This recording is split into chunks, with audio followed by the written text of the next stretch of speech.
Starting off with number 10, we have the Jane X Jeffree Star Cosmetics Conspiracy Palette. So as we all know, this was the launch that broke the internet. Like, literally, they legit broke Shopify and it was down for hours. So this is a launch that had so much hype around it that when the launch time actually came, it felt like no one was actually able to get the products because of problems with the site. And let me tell you, I was actually one of the people trying to get the palette and my excitement turned to anger real quick. Like, I don't think I've been that stressed since. All of you that were also trying to buy it know that when you got on the site, only half the products were there, and then it took forever for it to get into your cart without the site crashing. And then if you got it in your cart and tried to check out, you might have been waiting for hours just to input your credit card info and pay. Like, just take my money, I'm trying to give it to you. I think I must have gotten to the payment part like 4 separate times before it just randomly kicked me off. So after this, people were super mad. They had to go through that incredibly stress-inducing experience when they followed the rules and were on the site when they were told to be. At number 9, Tana by Tana. Tana Mojo's breakout perfume Tana by Tana, which comes in a clear skull-shaped bottle, costs $48. It's supposed to smell like Tahitian vanilla, a base of citrus and subtle notes of argan oils. Get ready to be drenched in luxury, she wrote. I personally didn't see what all the criticism was about, but I guess people were pretty underwhelmed with this perfume. Number 1, the bottle seems to be a cheap type of bottle that you can get for like a few cents on AliExpress. Number 2, the price was especially steep considering what the scent was inspired by. Tana also said that the scent was inspired by her poor upbringing and the cheap perfumes she used to buy or steal at Target, Walgreens, and French Vanilla. Not exactly luxurious. And the number 3 piece of criticism was the bottle and branding wasn't really cohesive with Tana's brand. It sort of looked like a knockoff of a perfume that you could get at Hot Topic. However, the perfume still sold out in a matter of minutes, and as of right now, you still can't get your hands on it. So I guess it looks like criticism does not stop that coin from flowing. So next in at number 8, we have the James Charles X Morphe palette number 2. So after the incredibly successful launch of the first Morphe X James Charles palette, many fans were pumped when James announced almost a year later that he was gonna announce a second palette with Morphe.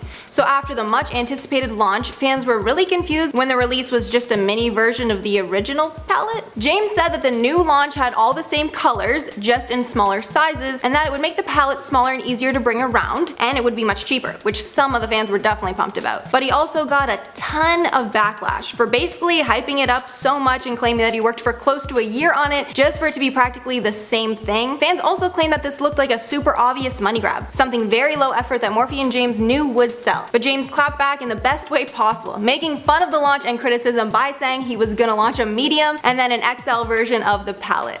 At number 7, the Jeffree Star Bloodlust palette. One thing is for sure, Jeffree Star's palettes are usually top notch. The guy knows makeup, what can I say? He knows what he's doing. But his latest palette launch, the Bloodlust palette, got more than its fair share of criticism. The Bloodlust palette is an 18-pan hexagon eyeshadow palette. Based on his Blue Blood palette, most people thought that the color story would be more, I don't know, purple. Take a look at the screenshot of the Blue Blood palette. The color story is blue, that's obvious. But based on how many pans were in the Bloodlust palette, many critics said that it should have been more purple. I mean, let me count. I'm only counting like 3, 4 purple shades. The rest are lilacs and magentas and like some random stuff thrown in there. So yeah, a little bit underwhelming on the purple side, especially considering how he advertised it. And also, when you see how people put up a mock-up of what the palette should have looked like, take a look at this tweet. Now that is a purple palette I would love to get my hands on. Especially that Majesty color, oh my god, give me that. Is that a real color? Can I have that? All the golds to complement the purples? Jeffree responded to the criticism and said that he wanted to make a palette that could complement any pink, purple, magenta, and fuchsia. But he also says that he loves the palette, so to each his own. Next up at number 6, we have Nikita Dragun's Dragun Beauty launch. So Nikita joined the ever-growing list of YouTubers with beauty launches when she decided to launch her makeup brand, Dragun Beauty, back in 2019. She hyped it up a ton on her socials, telling people the launch would be iconic and not at all boring. But when it was finally launched, people were incredibly underwhelmed, as the brand only had 3 products: an orange color corrector, some face powders, and a face palette. There was also only 1 shade of all the products that were meant to be universal. But after the launch, people started to drag it on Twitter, with people very underwhelmed at the basic products, mad that she claimed the products were universal when they didn't look like they were, and that they were so expensive when you can get all the same products at the dollar store. As well, people were calling out the powders for being really chalky. But like with most launches, the products did sell well, with the collection selling out in less than a day. But there was some lukewarm tea with her pop-up shop that was taking taking place at the Beverly Center. Firstly, people didn't like that she photoshopped a poster at the mall to make it seem like she was bigger than she is, and people were just straight up confused that she was even having a pop-up shop for a brand with 3 products. And when the day came, the turnout for the pop-up shop was shockingly small, leading people to drag her online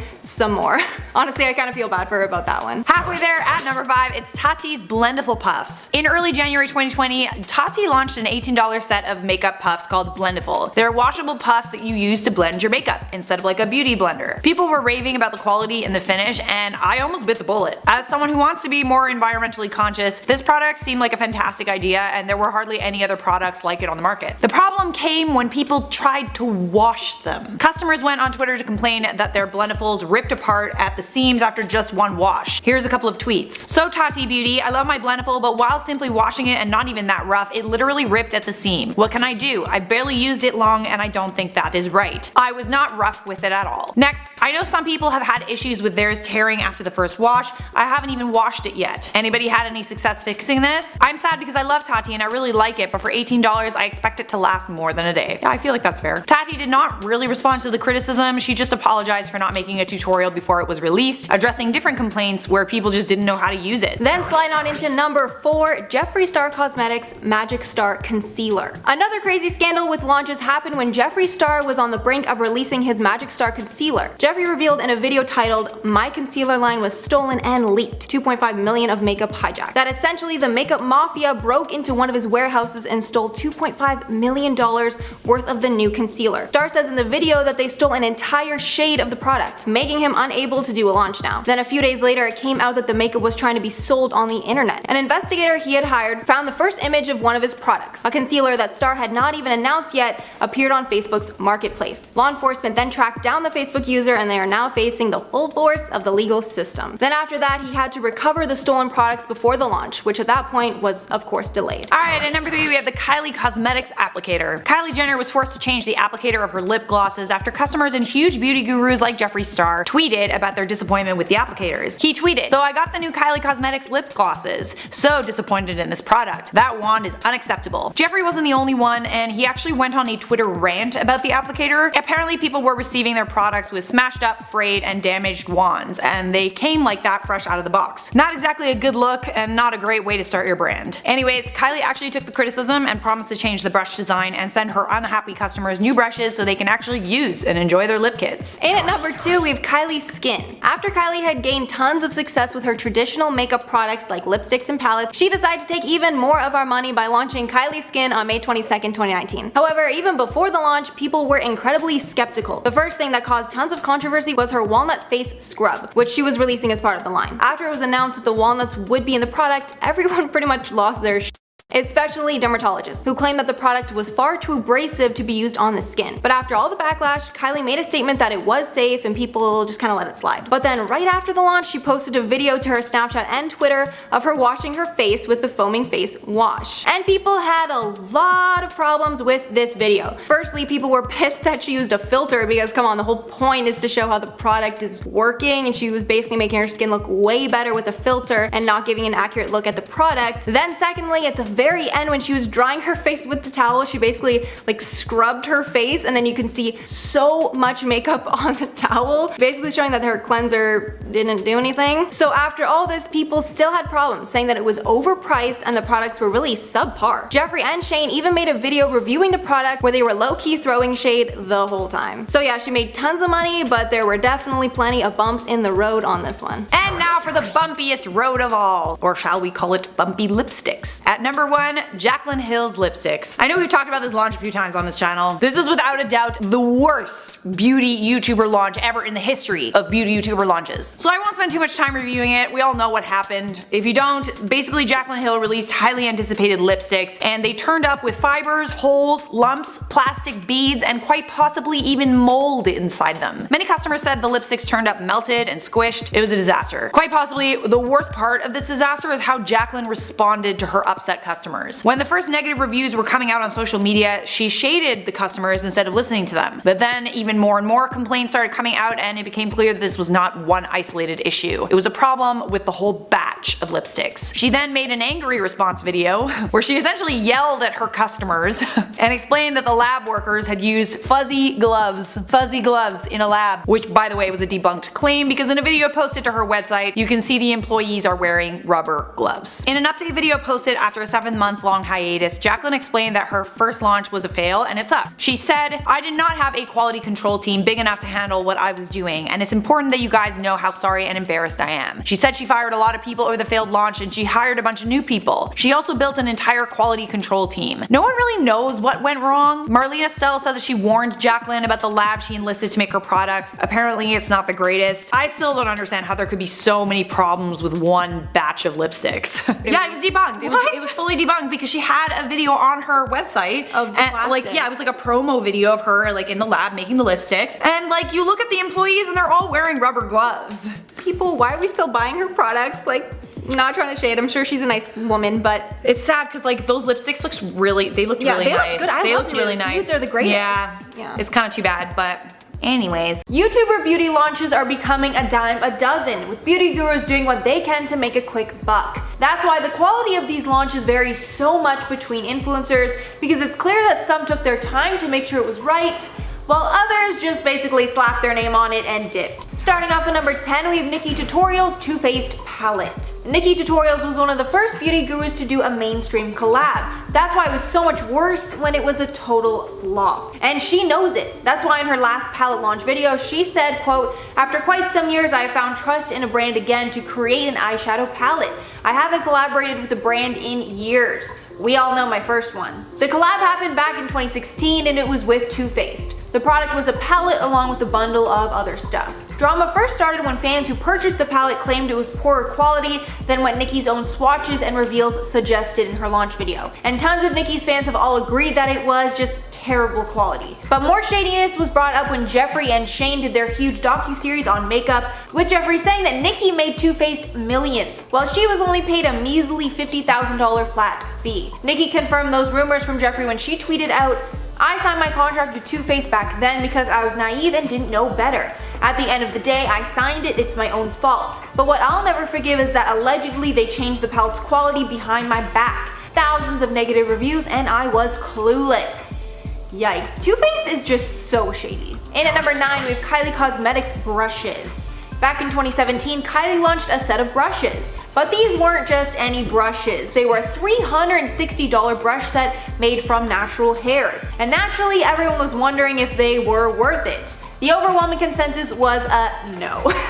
The packaging was cheap and the brushes were subpar. Tons of YouTubers made scathing reviews on the set, absolutely trashing it. The worst was Jeffree Star, who straight up called them Dollar Tree brushes. And in his video reviewing them, he took no prisoners, saying that they were absolutely not Jeffree Star approved. He told his viewers he could not recommend buying the product and brought up issues with the quality of a ton of the brushes. And he milked it so much in a now deleted tweet, Jeffree asked Kylie for a refund. And it seems that Kylie couldn't handle the criticism because shortly after that, she kicked Jeffree off her PR list. And at number 8, James Charles merch. So even though this wasn't a beauty item that was launched, James faced tons of backlash when he launched a color block merch set. This was because YouTubers H3 Productions felt that James had blatantly copied their designs because, well, he totally did. Ethan Klein ignited the backlash when he tweeted how James and his merch looked very similar, and some of them were straight up copies. And when there was back and forth with James not admitting that he was at the very least inspired by their brand, Ethan included the reaction James had when Wet n Wild copied his palette, which was way worse and way shadier. And the whole thing just ended up making James look, pretty bad. And at number 7, Jeffree Star's Blood Money collection. So I got some recent tea for you guys. So Jeffree Star faced some issues when he launched his Blood Money collection, but not for the typical reasons you might think. He first got in a fight with YouTube because they ended up demonetizing and suppressing his launch video because they felt that it had nudity in the video. Because honestly, It kinda did. And even though there was no like straight up nudity in the video, there were some models who were entirely naked other than their genitals. So like I can definitely see why YouTube did what they did. But then people had issues with the format of the launch video because it was a lot more produced than Jeffree's typical launch videos, and people felt that they couldn't see the product up close, as well they thought it felt too much like an infomercial. So Jeffree ended up making a second launch video where he admitted that there was a new person that edited that video and that's why the feel was so different. And he owned up to his mistake and took the constructive feedback. And at number 6, Susan Yara's NATURIUM. Susan Yara is an incredibly well-respected YouTuber in the skincare community, or at least she was until she was very shady about her skincare launch. Basically, she started promoting this brand called NATURIUM on her channel as well as her other social medias, giving the products rave reviews and encouraging her followers to buy it with her discount code. But then a few weeks later, she announced that she was launching a skincare line called NATURIUM, aka the exact same brand that she was promoting weeks before. And promoting products without telling people that you financially benefit is a huge FTC violation. It's also just very shady. After intense backlash, Susan apologized, explaining that she did so to earn unbiased feedback from friends and customers. But people didn't like that excuse and felt the whole thing was just very unprofessional and sketchy. Halfway at number 5, Liza Koshy's One of One launch. Liza Koshy was a massive hit on Vine that managed to move her fame over to YouTube and then into traditional media. And she has made the most successful move from internet to industry maybe ever. And that's why she doesn't post much on her YouTube channel anymore. So people were not happy to see that she came back to YouTube after not really being consistent on the platform in the slightest to announce that she was launching a beauty and skincare line. And seriously, like another one of these? Like, I'm sorry, like who asked for this?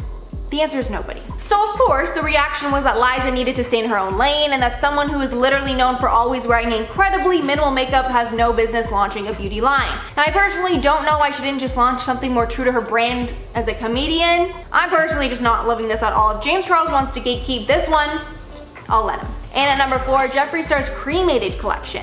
Jeffree Star made waves when he decided to launch a palette called Cremated in the midst of a global pandemic, when millions of people were dying. After tons of backlash about the name, Jeffree addressed it in a video called Responding to the Backlash Over My Cremated Palette. He started off the video by letting people know that palettes take months and sometimes even years to develop, so this idea had nothing to do with a pandemic. He also said that his father and 2 dogs were all cremated, so he never intended to come from a disrespectful place. And at number 3, Jaclyn Hill's Highlighter Collection.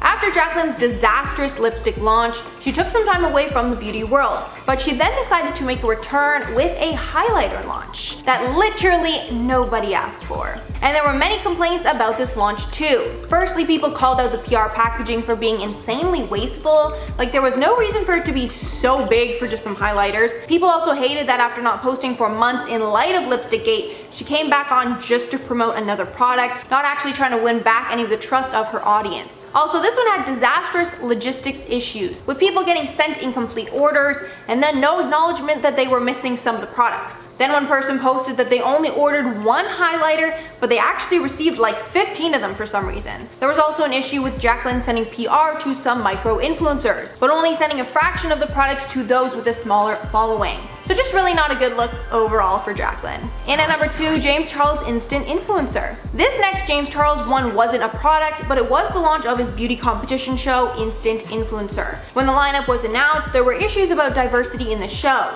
And along with that, another beauty guru, Thomas Halpert, told his fans that he was picked to be on the show, but didn't go through with it because the contract was so intense. Then James responded to that tweet saying that Thomas was not actually picked, but Thomas came through with the receipts proving that he was sent an email from production saying that he was a finalist. So then James walked it back and apologized for not knowing Thomas was picked as a finalist, but said that there were many rounds to get to the final picks, and Thomas did not get through to the final round. And even though the show was still a huge success, it started off with some tea. And finally, number 1, Zoe Sugg's 50-pound holiday advent calendar.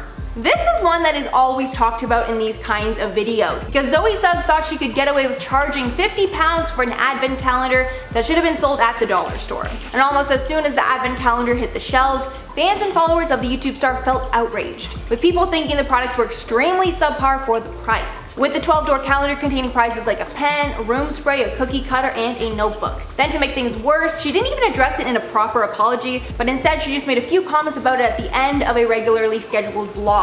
And the explanation, she said that she does make the products, but she doesn't decide the price of them. After all the backlash though, Boots dropped the price of the calendar to 25 pounds. Still a little expensive. Jaclyn Hill dropped a new lipstick line last month that was supposedly in the works for 5 years. The problem is, because her lipsticks have been in production for so long, now it seems that they might actually be expired because people are finding things in their lipsticks that definitely shouldn't be there. Like, I don't know about you guys, but I don't like my lipstick with a side of hair. Jaclyn Hill's lipstick drama is the hottest tea on the internet right now, and it's being called the biggest fail in the beauty community ever. Glug glug glug glug. The tea is moldy today! Jaclyn Hill's a YouTuber with close to 6 million subscribers. She's been on the platform for quite some time. She's one of the OG beauty YouTubers. Jaclyn's been uploading videos since 2011, and she also is credited with starting the highlight trend. And girl, you know I like a little glow. Jaclyn's released previous collaborations before. She released one highlight with Becca Cosmetics that's one of Becca's best sellers. And she also released a palette with Morphe that sold out in less than an hour. So fans were reasonably excited when Jaclyn announced that she was dropping her own line of lipsticks. I love lipstick. The lipsticks cost $18 each. Not cheap, and they are a new line that's meant to flatter all skin tones. At the time of this writing, they were all sold out on her website. But now that her lipsticks are finally arriving, a lot of people are reporting that they are not up to the hype. In fact, they are so gross that huge influencers like Raw Beauty Christie did not want to put them on her mouth in her video The Truth About Jaclyn Hill Cosmetics. I will say that there are plenty of people who are happy with their lipsticks. Many people had nothing but good things to say about them. But the reviews go from really good to painstakingly awful. Many of the products looked like they were sitting in the warehouse for months or even years, and they smelled like it too. I know you bitches know what moldy lipstick smells like. It ain't pretty. Manufacturing flaws like the lipsticks being broken, especially at the base, bumps, hairs, little plastic pellets. And there's actually a theory going around that the reason why the reviews are mixed is because Jaclyn's company sent out better versions of the product in PR kits to media outlets and influencers, and the products people are buying are gross. So gross. Raw Beauty Christie took some of the best photos of Jaclyn's lipsticks. She used a microscope, and girl, let me tell you, they were yucky as hell. Bumps, holes, fibers. Am I looking at lipstick or am I looking at a turd? It looks like a big, lumpy, hairy poop. Raw Beauty Christie was one of the YouTubers who came forward with the theory that Jaclyn is sending influencers better products than the products that she's selling. She bought the line of lipsticks, and she also received a PR kit. The lipsticks she purchased with her own money are absolutely gross. The lipsticks she did put on her mouth she got from the PR kit, and she got them for free from Jaclyn Cosmetics. And Raw Beauty Christie is not the only person who had this experience. There are literally dozens of examples of people receiving faulty products, or should I say contaminated products. Here were some of the responses to Jaclyn's lipsticks on Twitter. All I can say is WTF. Still have yet to hear from you guys. Emailed both of your emails. Would still love to know what was in my lipstick, and I would really appreciate if I could get my refund already. I'm sorry, side note, what the hell is that little ball? What is that? Why are there little beads in the lipstick? Is that for exfoliation, Jaclyn? Cause girl, I can get a lip scrub for that.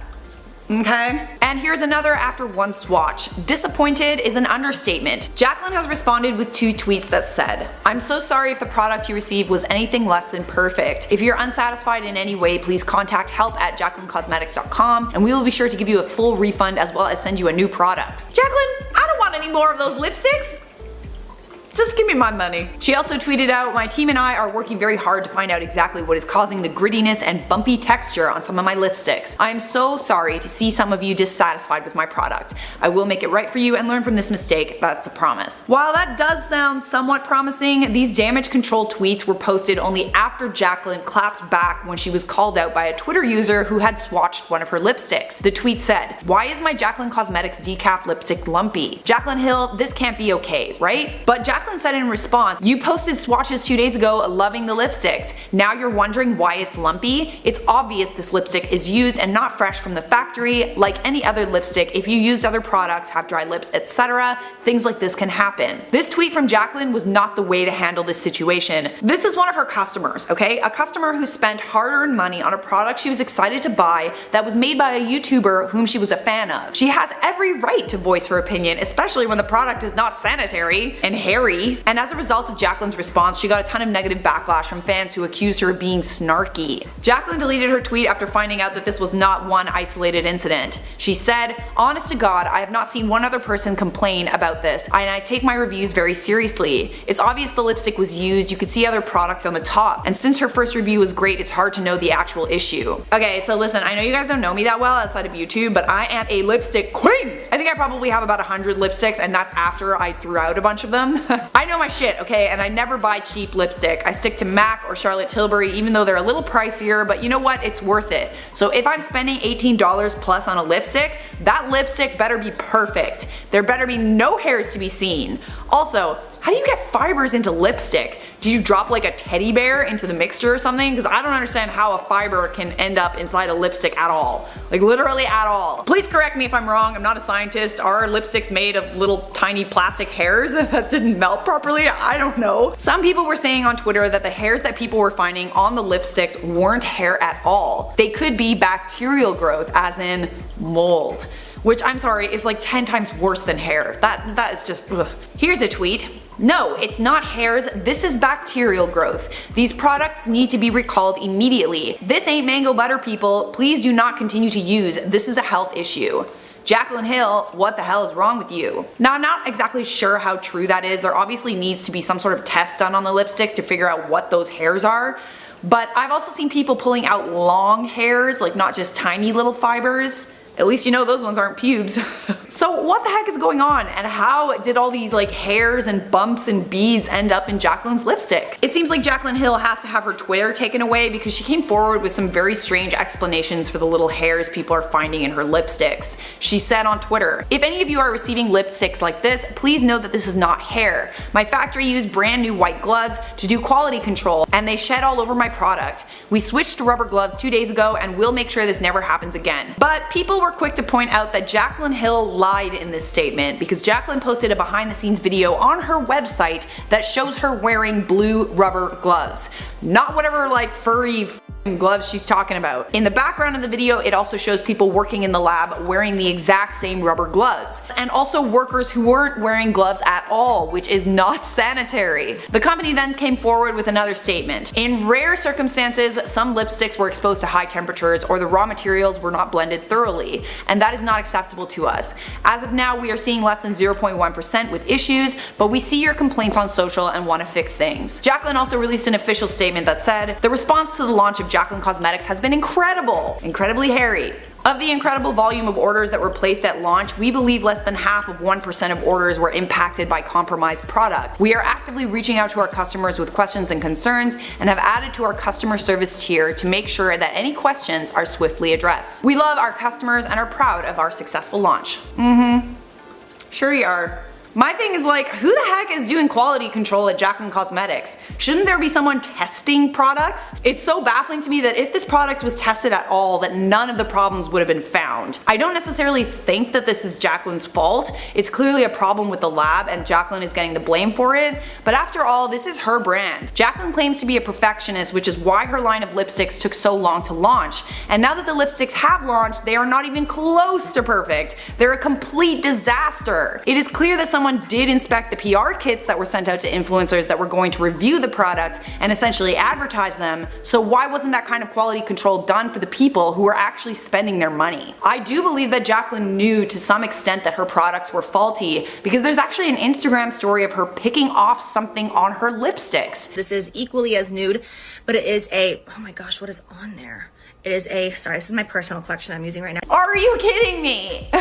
Sorry, it's just my personal collection. Jaclyn has yet to make any YouTube videos about her lipstick drama, but she's promised on Twitter that anyone who is unsatisfied with the product will receive a full refund and a new product. People will not, however, get free shipping, and from what I can hear, the shipping is pretty pricey. While Jaclyn Hill hasn't lost that many subscribers yet as a result of this, she's lost around 2,000. Judging by how her handling of the situation has gone so far, her response is going to be crucial to winning back public approval and to be be honest, I don't think I've ever seen a YouTuber apology that didn't make the situation worse. What Jaclyn needs to do is stop selling these lipsticks, recall them, and call a friggin' expert down there and find out what the heck is going on. And at this time, she's still selling her lipsticks on her website. In at number 10, Burger King perfume. Did I actually just say those 3 words in the same sentence? Yes, I did. Alright, so I love me some burgers, I love me some french fries, but that sure as hell doesn't mean that I want to smell like a burger and french fries. But the people of Burger King apparently thought it was a good idea, which is why they released Fame Grilled in 2015, which is a perfume that is supposed to make you smell like a Whopper and just a tiny little hint of fries.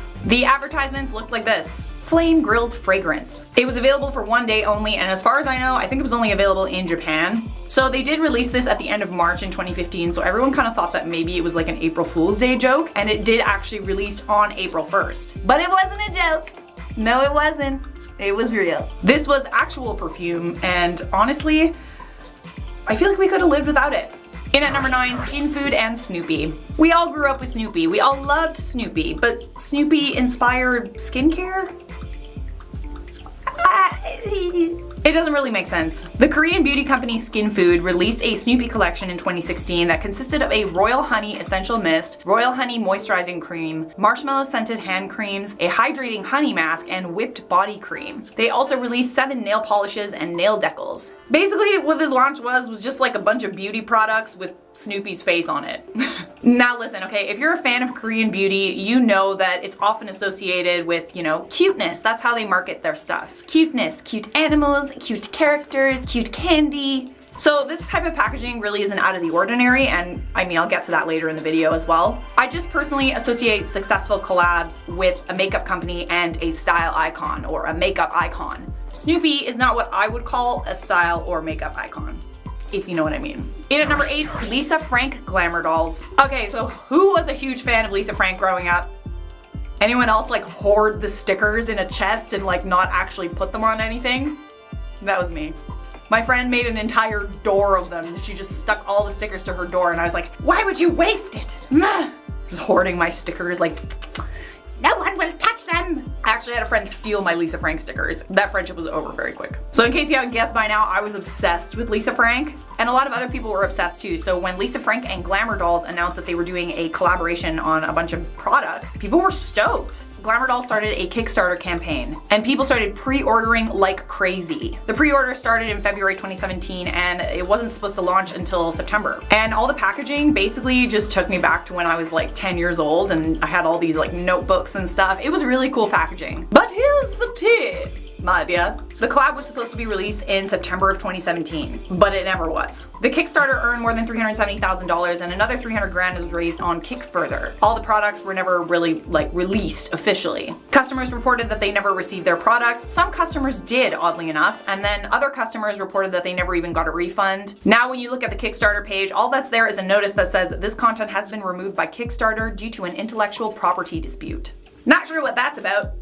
You know, I could have lived without this collection, but I think I would like a Lisa Frank collection. In at number 7, MAC X Rich Baker collection. If you don't know who Rich Baker is, he's a very well-known special effects makeup artist in Hollywood. It was Rich Baker that did the makeup for Michael Jackson's Thriller music video. He did Samara's makeup for The Ring. Chances are, if there was like a horror movie released in the last 20 years, he probably did the makeup for it, or was at the very least attached to it in some way. But Rich Baker is a special effects makeup artist. That's what he's known for. So when he did a collaboration with MAC and the advertisements looked like, I don't know, they looked like monsters, it fell flat. The average person doesn't really want to do monster makeup every day. If you do, then that's cool with me. You do you, boo. But this collaboration fell somewhat short for the average consumer. In at number 6, Selena x MAC. MAC has done some amazing collaborations over the last few years. The Nicki Minaj collab was one of my favorites. I think I kept one of those bright pink lipsticks in my collection until it smelled like a wet blanket. And if y'all hoard lipsticks, you know exactly what smell that is. But there's nothing more awkward and controversial than a collaboration with someone who isn't actually alive. Now, granted, Selena fans are diehards. She is so iconic in so many ways, and the collection still sold out. It consisted of several eyeshadows, bronzers, lipstick, and lip gloss. But many people believe that this collection was a little bit insensitive. Unfortunately, Selena passed away in 1995, so is it really possible for her to collaborate on a collection if she's not around anymore?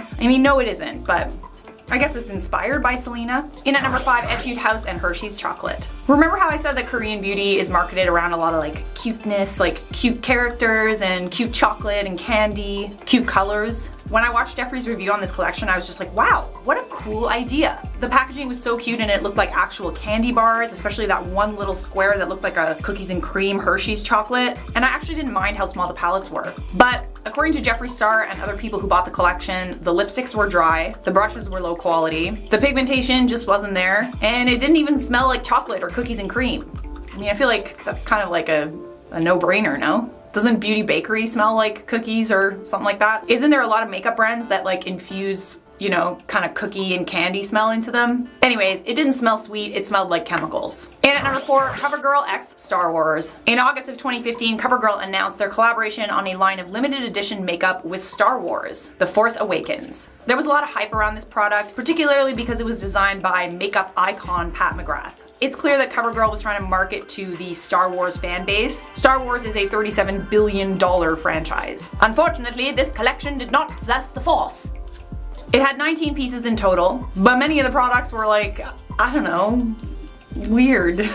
Gold and white lipstick. I mean, the white you could use to like lighten up a lip color if you so choose to do that, but it wasn't really exactly something that you could wear every day. And the mascara just looked like a regular mascara that they put the Star Wars logo on. Basically, people said that the collection lacked quality and it was mostly just a money grab. In at number 3, NARS x Andy Warhol. For those of you who don't know who Andy Warhol is, he was a pop art icon who dominated the 1960s. His work was characterized by silk screening, bright colors, and iconic faces and brands. I'm a huge fan of Andy Warhol personally, and he inspires a lot of my visual art that I do. So when I found out that NARS was doing an Andy Warhol collection, I was excited.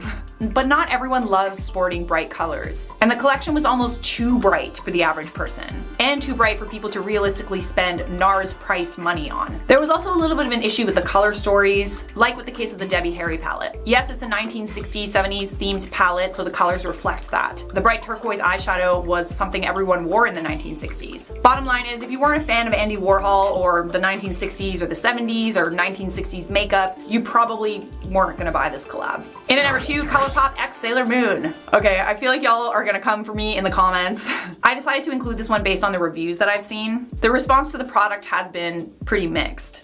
And let me just say, I loved Sailor Moon. I watched it religiously. When I came home from school, it was the first thing I did. So when they did a collection, I immediately went to the website. But then I also saw Jeffree Star's review on it and like stopped myself, watched it, and then didn't buy it. It sold out anyway, but you get what I mean. What most people reported was they absolutely loved the packaging, but the actual products fell short. The colors didn't feel very Sailor Moon at all, and the pigment was inconsistent between the products. The glitter pots weren't even eye safe if you have sensitive skin. Basically, you would have just bought this collection for like the cute design and packaging, and I mean, you probably could have lived without the makeup. As a Sailor Moon fan, I get it. I wanted it too. But in these challenging times when we need to save our money, because there's a recession coming, it's already cute. Can you really justify buying products just specifically for the packaging, or should you probably put your money towards something that you're gonna actually use? And at number 1 on this list, we have Cheeto X Forever 21. Jeffree Star reviewed this collection on his channel, and it was not Jeffree Star approved. I mean, first of all, it's bright orange makeup. I love me some Cheetos, but I don't want no Cheeto dust on my face. But it wasn't just the colors that fell short. Indie makeup company Glamlight had a non-exclusive contract with Cheetos to make some products around it, but they went ahead and said that they wanted the collection exclusively in Forever 21. Glamlight did not want to be a part of a corporation. According to Glamlight, Forever 21 rushed the release of the collab in Forever 21 stores and beat Glamlight to the punch. The products were cheap and practically unwearable, and just like not worth the hype. It's actually a blessing in disguise that Glamlight didn't get involved with Forever 21, because they bankrupt. Selena Gomez is the latest celebrity who's getting involved in the beauty space. But after she launched her long-anticipated line, people noticed some similarities between her products and Fenty by Rihanna, and now she's getting dragged online. So Selena Gomez launched her makeup line Rare Beauty on September 3rd, and the line is filled with the typical makeup products that you would expect, with practically all products in face, eye, and lip products that are in most other lines, even including brushes. However, it seemed like right after the launch, people were already dragging Selena, as the packaging in her line looked incredibly similar to one of the standout beauty brands right now, Fenty by Rihanna. Twitter user @BeebsIdea included a few shocking side-by-side images, comparing one of the brushes as well as the primer. And Come on, like no one can deny those look pretty darn similar. Both of the brush handles are a pink hue, as well as the hair on the brushes themselves being pink. And then both of the names are printed in minimalist white text. And the primer is honestly even more shocking, with both of the bottles being tall and slender, as well as it being clear with some slight frosting and a pink top, with both having a minimalist and futuristic look to them. The user also shared a screenshot of a low-key shady comment that Fenty left on their Instagram page, with one user commenting on a photo of their Pro Filter Soft Matte Foundation, saying, quote, "Change the game, now y'all got copycats." With the Fenty account responding back to that comment saying, "Ooh," which, you know, we know in the drama world is just basically code for shade. Also, people thought the caption was super shady too, with it saying, quote, "When you're trying to shine on them, but you're just looking shiny," which people immediately started calling out for being a dig to Rare Beauty and Selena. I guess in some of the reviews on Rare Beauty called it out for not having any matte foundation options. But the comments on that post were full of Selena fans dragging Fenty, saying that they're threatened by Selena and that this was super unprofessional. Which, I mean, it probably was, but also the packaging was, you know, pretty similar. And this wasn't the only Twitter user who found Rare Beauty shady, with lots of people calling out how the brands look similar, with another user even tweeting out that Rare looked like the Dollar Tree version of Fenty, which I'm not agreeing with, but I just thought it was funny, come on. But of course, there are some people who were defending Selena, saying that it is similar, but there are enough differences that differentiate it. Even comparing the two on things other than the packaging, with Selena fans bringing up the fact that Rare Beauty is cruelty-free, while Fenty is not, with some even adding that Rare Beauty is getting better reviews than Fenty. But I'm not sure if that's totally accurate, but I included it because I did see that online a lot.